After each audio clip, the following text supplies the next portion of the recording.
Présentation de la pompe à salé prunier mesuré de type 1 qui a un débit de 290 litres par heure, alimentation en 230 volts, tout le carénage est en inox 10 dixièmes et la poignée de transport est en bakélite noir.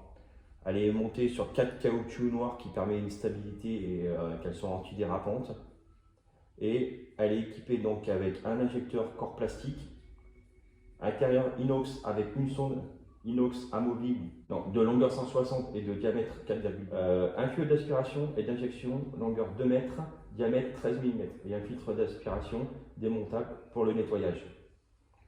Voilà, donc c'est une pompe qui est conseillée pour les bouchers, charcutiers, traiteurs.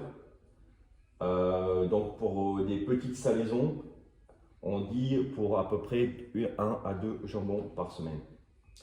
On préconise évidemment de la nettoyer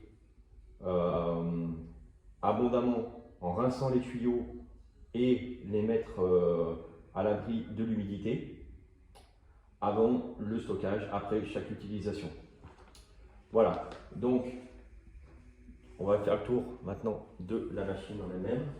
Donc le fameux pistolet en bakélite noir, donc avec la sonde. Donc là, elle est montée avec une monosonde, sachant qu'on peut l'équiper avec 3 ou 5 sondes. Voilà, on a ici, j'ai préparé un bac avec la crépine qui est donc amovible et qu'on peut nettoyer après chaque utilisation. Voilà, c'est une pompe qui est auto-amorçante. Après, c'est tout simple, vous avez une poignée pour la maintenir, donc les fameux caoutchoucs pour éviter qu'elle bouge et qu'elle soit bien stable. Et donc l'alimentation, ici, donc en 230 que moi j'ai branché de l'autre côté. Voilà, tout simplement, pour la mettre en route, on va appuyer sur le bouton en façade ici, 0,1, tout simplement. Voilà, je la mets en route. J'ai rempli mon bac Gilac ici en dessous avec l'eau dedans, la crépine à l'intérieur. Voilà, j'en profite pour vous dire que les bacs Gilac sont en vente également sur le site et au magasin.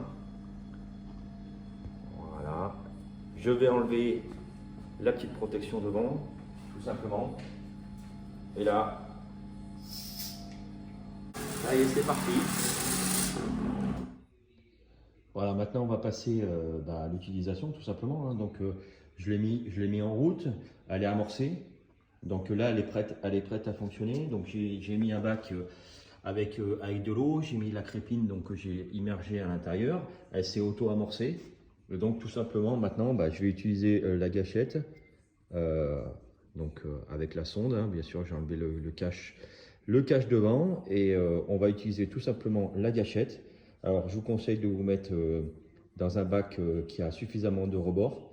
Il existe des mobiliers pour la saumure avec des pans inox sur les côtés, parce que c'est vrai que ça a tendance à gicler un peu dans tous les sens, surtout quand c'est pas piqué dans le jambon notamment. Donc là c'est juste pour laisser. Donc voilà, donc je me mets dans mon bac bien à l'intérieur, tout simplement. Je vais utiliser la gâchette.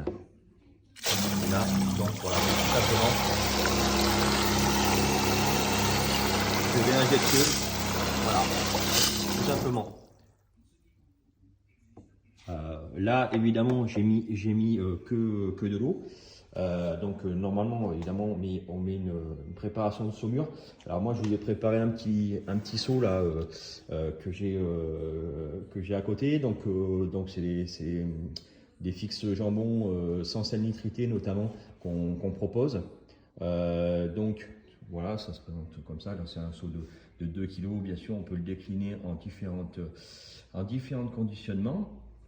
Donc au niveau du mode d'emploi, tout simplement, on va faire un mélange de saumure. Donc pour 100 litres d'eau, on va mettre 6 kg de fixe jambon, sans salinité. Donc celui-ci, par exemple, il est aromatisé bouquet garni, mais vous en avez aussi des natures, tout simplement. Donc Ensuite, on va rajouter 13 à 14 kg de sel ordinaire, donc toujours pour 100 litres d'eau.